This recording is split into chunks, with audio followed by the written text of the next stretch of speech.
వెట్రివేల మురుగన కరోహర. ఇవాళ మనం తయారు చేసుకోబోయేటటువంటి ఒక చక్కని అన్న ఆధారం ఏంటంటే బంగాళదుంపలు మిరియాల కారం పెట్టినటువంటి కూర యొక్క తయారీ విధానం చెప్తున్నానండి. చాలా సులభతరం. అన్ని ఇంట్లో ఉండే ద్రవ్యాలంటే మనం ఎన్ని బంగాళదుంపలు అయినా తీసుకోవచ్చు. నేను 1 కేజీ బంగాళదుంపలు తీసుకుంటున్నానండి. ఇది అన్నంలోకి మాత్రమే కాదు, చపాతీలు, పూరీలు, పుల్కాల్లో కూడా భలే అక్కడికి వస్తుందండి. ముందుగా శుభ్రంగా కడుక్కుని ఈ బంగాళదుంపలను ఈ విధంగా ముక్కలుగా కోసుకుని కుక్కర్లో వేసుకుంటున్నానండి. కుక్కర్లో వేసుకుని ఒక 4 కోతలు రాణిస్తాను. ఈ బంగాళదుంపలు చప్పగా లేకుండా ఉండడం కోసం ఒక ఉప్పురాయ, అలాగే బంగాళదుంపలు ఉడికిన తర్వాత అంటుకుపోకుండా ఉండడం కోసం ఒక నూనె చుక్క వేస్తున్నానండి. ఈ ముక్కలు ఉడకడానికి సరిపడా నీళ్లు పోస్తున్నానండి.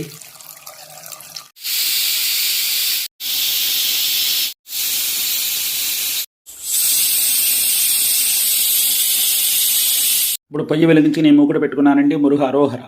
ఈ మూకుట్లో నూనె వేయకుండా ఈ దినుసులు వేయించండి. ఈ మాత్రం మిరియాలు వేసుకుంటున్నాను. మిరియాలు ఎంతైతే వేసానో దానికి 2 ఇంతలు మినప్పప్పు వేసుకుంటున్నానండి. మిరియాలు వేసాం కనుక కారం తినగలిగే కారాన్ని బట్టి ఎండుమిరపకాయలు వేసుకోండి. నేను ఒక 3 ఎండుమిరపకాయలు వేస్తున్నాను. 1 చెంచాడు ధనియాలు, 1 చెంచాడు జీలకర్ర,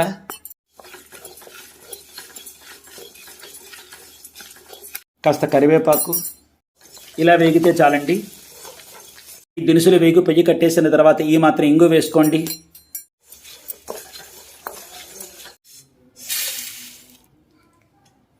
దినుసులు పూర్తిగా చల్లారనిద్దామండి. ఇప్పుడు ఇది పూర్తిగా చల్లారిపోయిందండి.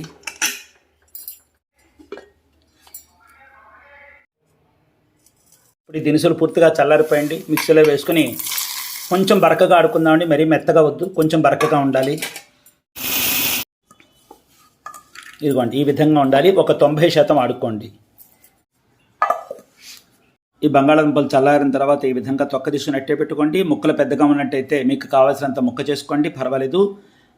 ఈ దుంపలు ఉడికించేటప్పుడు కాస్త ఉప్పు వేసుకున్నాం కనుక ఈ కూర తయారు చేసేటప్పుడు దానికి తగ్గట్టుగా ఉప్పు వేసుకోండి, లేదా ఒకసారి ముక్క రుచి చూసుకోండి, దానికి తగ్గట్టుగా ఉప్పు వేసుకోండి. ఇప్పుడు మళ్ళీ పొయ్యి వెలిగించుకుని ఈ మూకుడు పెట్టుకున్నానండి. మూకుట్లో ఈ కూరకు సరిపడా నూనె వేసుకుంటున్నానండి. బంగాళదుంపలు కానీ చామదుంపలు కానీ నూనెలో వేయించుకునేటప్పుడు ఒకసారి ఈ నూనెని ఈ విధంగా మూకుడికి పట్టించండి. ఈ దుంపలు మూకుడికి అంటుకుపోకుండా ఉంటాయి. ఒకవేళ అంటుకున్నా సులభతరంగా ఊడతాయండి. ఇందులో కాస్త పోపు వేసుకుందామండి. ఆవాలు, శనగపప్పు, మినప్పప్పు, జీలకర్ర, పోపు, కొన్ని ఎండుమిరపకాయలు, కరివేపాకు. ఈ పోపు వేగిన తర్వాత బంగాళదుంపలు వేసిన తర్వాత నిదానంగా కదపండి గరిటెతో. అట్లగాడ తీసుకుంటే ఉత్తమం గరిటె కంటే. అట్లగాడితే ఈ విధంగా నెమ్మదిగా కదపండి.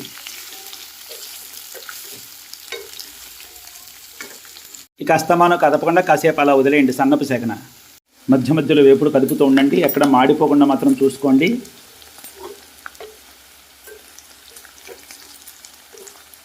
ఇప్పుడు ఈ దశలో ఉండగా మీకు పచ్చిమిరపకాయలు కావాలంటే వేసుకోవచ్చు, వద్దనుకుంటే విరమించుకోవచ్చు. ఎందుకంటే మీరు తినగలిగే కారాన్ని బట్టి పచ్చిమిరపకాయలు వేసుకోండి.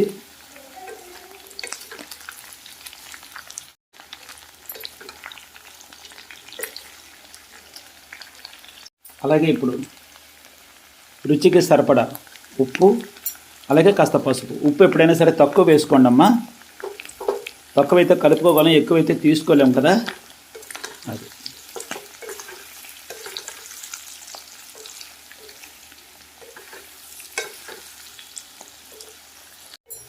ఈ దుంపలు చక్కగా వేగిపోయండి. ఇంకా నేను పొయ్యి కట్టేసుకుంటున్నాను. మీరు కావాల్సినంత ఎర్రతనంతో వేయించుకోవచ్చు. నాకు ఇంతవరకు సరిపోతుంది. ఇంక పొయ్యి కట్టేసుకుంటున్నాను. పొయ్యి మంచి దించిన తర్వాత ఈ మిరియాల గుండ వేసేసుకుందామండి.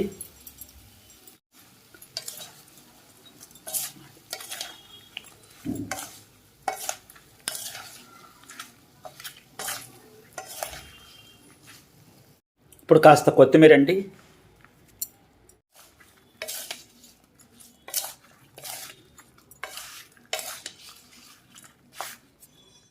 చూసారంటే ఈ కూరలో నూనె అంతా లాగేసింది. నూనె అనేది లేదు ఇక్కడ.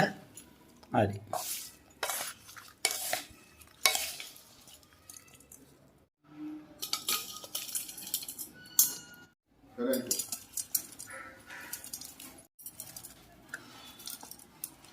ఇదండి, చూసారు కదా ఇవాళ మనం తయారు చేసుకున్న మిరియాల కారం పెట్టినటువంటి బంగాళదుంప కూర లేకపోతే వేపుడు, పేరేది పెట్టినా తయారీ విధానంలో మాత్రం ఇదే విధానం. చాలా అద్భుతంగా ఉంటుంది. ఇది అన్నంలోకి మాత్రమే కాదు, చపాతీలు, పూరీలు, పుల్కాల్లోకి బాగుంటుంది, పెరుగు అన్నంలోకి మరీ బాగుంటుంది. అలాగే దధ్యోజనం చేసుకున్నప్పుడు అందులో నంజుకోవడానికి కూడా చాలా రుచికరంగా ఉంటుందండి.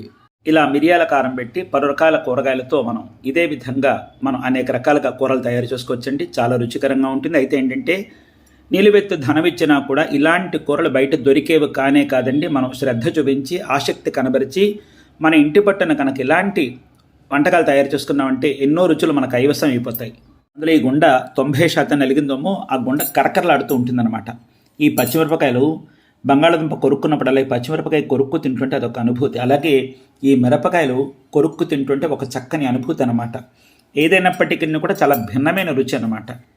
అయినా నా దాకా ఎందుకండి, పట్టు తయారు చేసుకున్నాక మీరే నాకు చెబుతారు, బాబు ఈ రుచి ఏమిటండి, ఇంత బ్రహ్మాండంగా ఉంది ఏమిటండి బాబు, అసలు లెక్క పక్క లేకుండా తినేస్తున్నాం మేమని చెప్పి మీరే చెబుతారనమాట. అది ఈ పట్టు మీరు ఈ విధంగా ఈ కూరను ఇదే రీతిలో తయారు చేసుకుని మీ చక్కని అనుభూతి నాకు చెప్పండి. నేను చాలా చాలా సంతోషిస్తానండి. ఇవాళ నేను తయారు చేసినటువంటి మిరియాల కారం పెట్టినటువంటి బంగాళదుంప కూర లేకపోతే వేపుడు యొక్క తయారీ విధానం మీకు నచ్చినట్టయితే లైక్ చేయండి, షేర్ చేయండి, సబ్స్క్రైబ్ చేయండి, పక్కనున్న గంట బెల్ల కొట్టండి. మళ్ళీ మరొక మంచి సాంప్రదాయబద్ధమైన వంటకంతో మీ ముందుకు వచ్చి కలుస్తానండి. అంతవరకు సెలవు మరి. సర్వే జన సుఖినో భవంతు, సమస్త సన్మంగళాని భవంతు, సర్వం శ్రీ సుబ్రహ్మణ్యేశ్వరార్పణమస్తు. శుభం భూయాత్. ఉంటానండి మరి.